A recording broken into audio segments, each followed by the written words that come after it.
The galaxy had been quiet for many years. Trade routes were open, diplomatic meetings happened every season, and most species believed that peace would last forever. No one imagined that everything would change because of a single broken signal. It was received by accident. A deep space listening station orbiting a silent moon captured it first. The technicians working there thought it was a glitch. The audio was full of static, distortion, and uneven sound waves. But then they heard the same words repeating again and again. Help us. Humans, please. No one on that station understood why someone would specifically call for humans. Humanity was no longer active in galactic affairs. Earth had stopped responding to diplomatic messages years ago. Their borders were sealed, and their ships never traveled beyond the edge of their own systems. Many believed that humans were isolating themselves to build something powerful. Others assumed humans had gone into decline and no longer wanted contact. Still, the station forwarded the signal to the Galactic Council headquarters. Within hours, the message reached every major government. The council members gathered inside their huge circular chamber. Representatives from 18 different species sat together, watching the replay. It felt wrong, almost painful to listen to. The voice was trembling, weak, and filled with fear. A large holographic display activated. The picture was grainy, but everyone could see what was happening. A city was burning. Tall crystalline buildings collapsed into dust. Roads were cracked, flooded with smoke and debris. Strange machines, sharp metal aerial drones, flew over the ruins, searching for survivors. These drones had red scanning lights underneath them, almost like blood-colored eyes. Whenever they found movement, they fired beams that wiped everything away in seconds. A council member named Valoran tried to zoom the video feed. Through the smoke, they saw a crowd of alien civilians running, screaming silently. The audio was damaged, so no sound reached the chamber, only the broadcasted message repeated. Please. Humans, please save us. Whispers began inside the council hall. Why were they asking for humans? Why not ask the council itself? Why not ask any other powerful civilizations? Then the screen appeared to show a wounded alien leader speaking directly into a damaged transmitter. His body was shaking, armor cracked, blood visible on his mouth. He leaned close to the recorder. They are wiping us out, we cannot stop them, there is only one species that ever defeated machines like these, we need Earth. The transmission ended abruptly. The screen went black. Silence filled the chamber. Even the loud-breathing species sat frozen. Eventually, a council speaker rose to speak. We cannot send our fleet, she said quietly. If those machines can destroy cities that fast, our cruisers will be destroyed even faster. Others nodded in fear. Their fleets were built for patrol and peacekeeping, not full war. A scientist from another delegation stood and explained what he believed: these machines are not ordinary weapons. They appear self-replicating. They spread like disease. If one world falls, 5 more will fall soon after. The council panicked. Not openly, but through tight breaths and shaking hands. Someone asked the most dangerous question: do we contact humanity? Everyone stared at him. No one had dared to speak that idea aloud. Humanity was unpredictable. When humans entered wars, they never fought halfway. They destroyed enemies completely. Some council members feared involving Earth because the consequences would be too large. Still, the signal was clear. Someone was dying, begging directly for humans. If the council ignored it, they would be responsible for genocide. After long silence, a decision was made. A single encrypted message was sent to Earth across the oldest communication channel left open. No one knew whether anyone on Earth would hear it. No one knew whether humanity would even care. Hours passed. Then days. The galaxy waited. Finally, the ancient Earth relay beacon activated. From deep space, a pulse of blue light spread outward. A reply had been received. The system displayed 3 words, encoded in old Terran military format. Stand by transmission. That was the last message before Earth went dark again. No one understood what it meant. No one knew if it was a warning or a promise. But across the galaxy, every leader felt the same chilling truth. Humanity had heard the call. And now, something was coming. The galaxy could only wait, afraid. Across distant galaxies, communication stations waited for Earth's response. Every screen remained silent, and no further signals arrived. Many leaders feared humans would not come. Others prayed they would not, because humanity's method of war was not gentle. It was total. On the 3rd day after receiving the message, space shifted. No alarm sounded, no warning light flashed, yet every sensor across 3 systems began detecting gravitational distortion. Artificial rifts opened like cracks in reality. First came silence. Then came light. Thousands of vessels dropped out of hyperspace formation simultaneously. Ships shaped like jagged wings, armored hulls layered in dark metal, glowing lines pulsing like veins of energy. Their thrusters burned with blue plasma streams that carved streaks across space. They did not broadcast identity tags. They did not ask permission. They moved with the certainty of a species that does not need anyone's approval. The Galactic Council watched the live feed in disbelief. They expected a small response force, maybe a few rescue ships. No one anticipated this, an entire human armada, reactivated after years of isolation. At the center of the fleet was a dreadnought, massive, silent, and shaped like a black triangle. Its sides opened slowly, revealing internal weapon tracks humming with contained thunder. A message finally appeared, sent on an open channel. This is Earth Command. Do not interfere. Civilian protection priority activated. Simple words. No emotion. No explanation. Then the fleet accelerated toward the dying planet shown in the distress broadcast. The world was already collapsing when humans arrived. From orbit, destruction was visible. Huge circular scars carved into continents, oceans evaporated into steam, cities sinking into molten cracks. Metallic swarms of autonomous enemy crafts hovered like locusts. When humans entered orbit, the enemy machines reacted instantly. They swarmed, forming enormous mechanical clouds, trying to intercept the fleet. They did not realize what they were attacking. The human dreadnought deployed something never before seen, graviton pulse warheads. When launched, they did not explode in fire, they inverted space. The mechanical swarm folded inward, their structures collapsing into dust. In seconds, an entire region of sky became empty. Alien observers gasped. Many broke into tears. They had never witnessed war like this. Humans did not stop. They formed planetary shield rings. They deployed atmospheric stabilizers. They dropped heavy landing carriers into the destroyed cities below.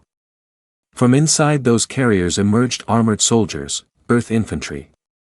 Their suits were reinforced with kinetic plating, glowing visor strips, and energy cores on their backs. They spread through ruins with synchronized precision.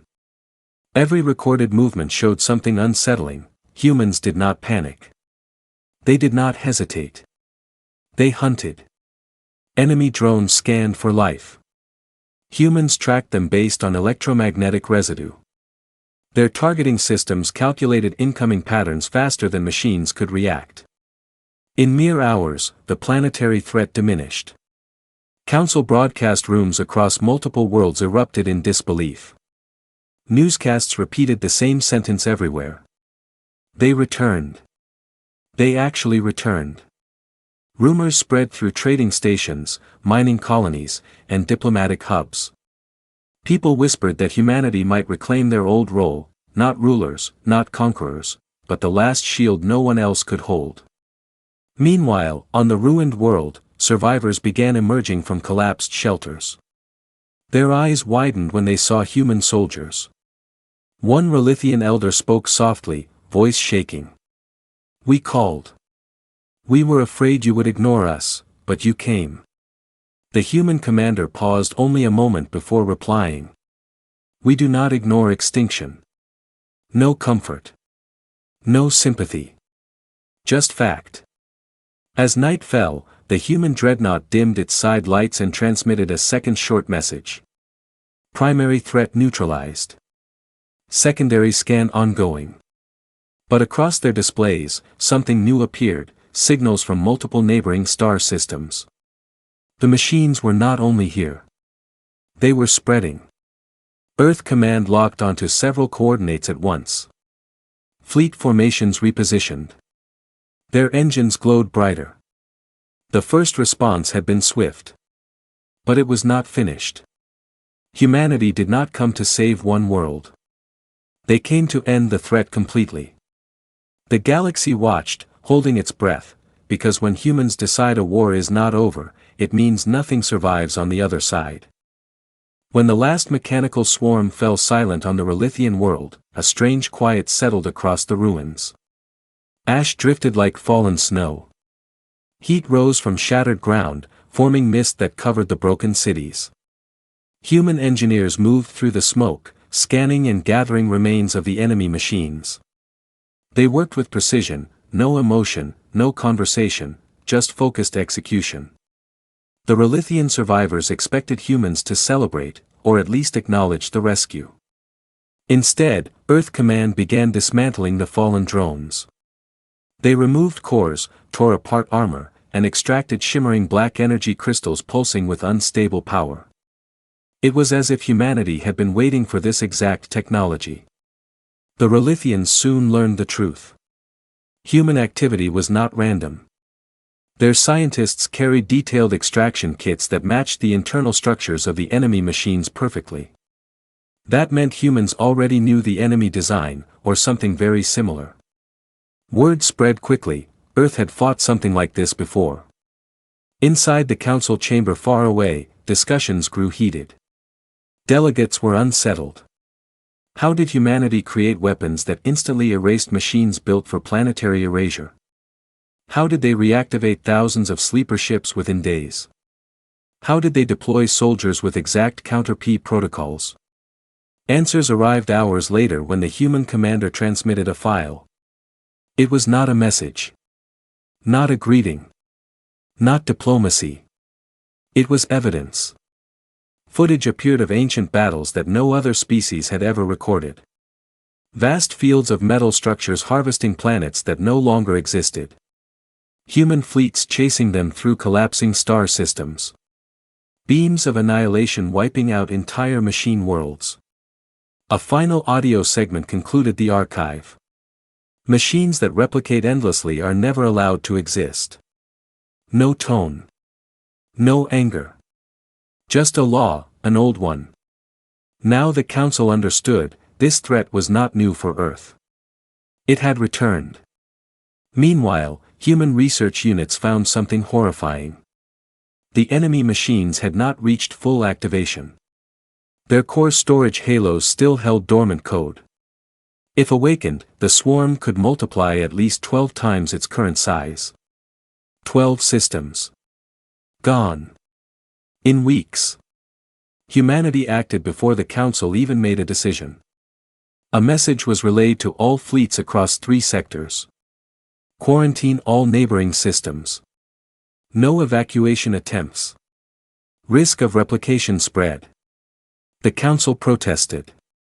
They are innocent worlds. Earth Command responded calmly. If machines reach those worlds, they will no longer be innocent or alive. Quarantine holds. The decision was brutal but logical. Human dreadnoughts deployed containment barriers, spatial locks preventing any travel in or out of infected zones. Alien civilians panicked, believing Earth abandoned them. But within hours, the human fleet returned, not with fire this time, with construction modules. Planetary walls began forming in the sky. Orbital shield rings activated. Deep core stabilizers planted beneath dead soil. Humans were not just rescuing, they were rebuilding. One Ralithian engineer finally asked the question everyone was afraid to ask. Why? Why would humans invest so much for worlds that treated them as dangerous outsiders? A human officer replied while welding a containment anchor into a shield generator. We do not save planets for recognition. We eliminate threats to prevent larger losses later. Not kindness. Not pride. Just necessity. Later that night, a sudden tremor shook the ground. Something underground triggered. A buried machine hive activated, unfolding from beneath collapsed structures. Sharp metallic limbs extended outward. Its central core lit red. Before anyone could react, 9 human dropmechs landed from orbit. Their boots cracked the surface, stabilizers glowing. The hive launched hundreds of spiked drones. The mechs activated synchronized pulse blades. One swing, and the drones atomized. The battle was over in less than 20 seconds. A council observer whispered, almost in disbelief. They are faster than machines, how is that possible? None of them understood that humans never fought to match threats, they fought to surpass them. At dawn, the human fleet recalibrated positions.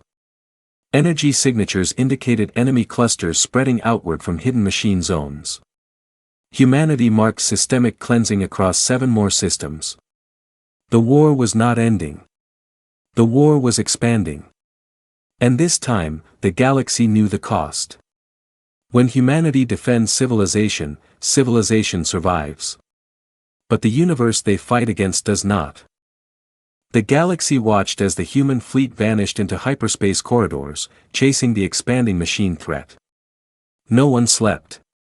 Every world monitored the star map, expecting system after system to fall. Instead, the opposite happened. Wherever humans arrived, the destruction stopped, instantly. Their approach was frighteningly efficient. They did not overpower machines. They erased their existence entirely.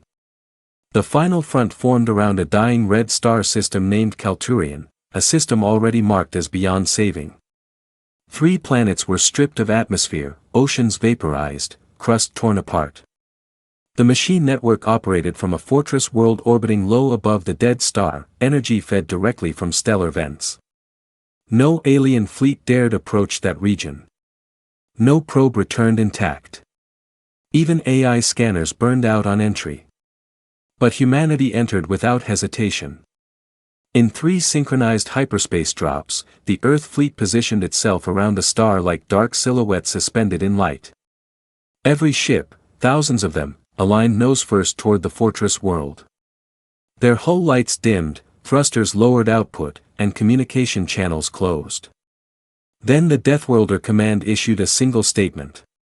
Final protocol unlocked. Those words were classified in galactic memory. Even the Council had never seen them used. The fleet reorganized into a spiral formation, and the sky changed color as if bending around their presence. From deep inside the flagship dreadnought, an object unfolded, a sphere wrapped in layered metal, its edges glowing. It looked small compared to the ship carrying it, but every sensor detected catastrophic power. This device was not a simple weapon. It was something humanity had sworn never to use again. The harvester machines reacted fast, swarming across space like metal storms. Their core voices, coded signals, activated in unison.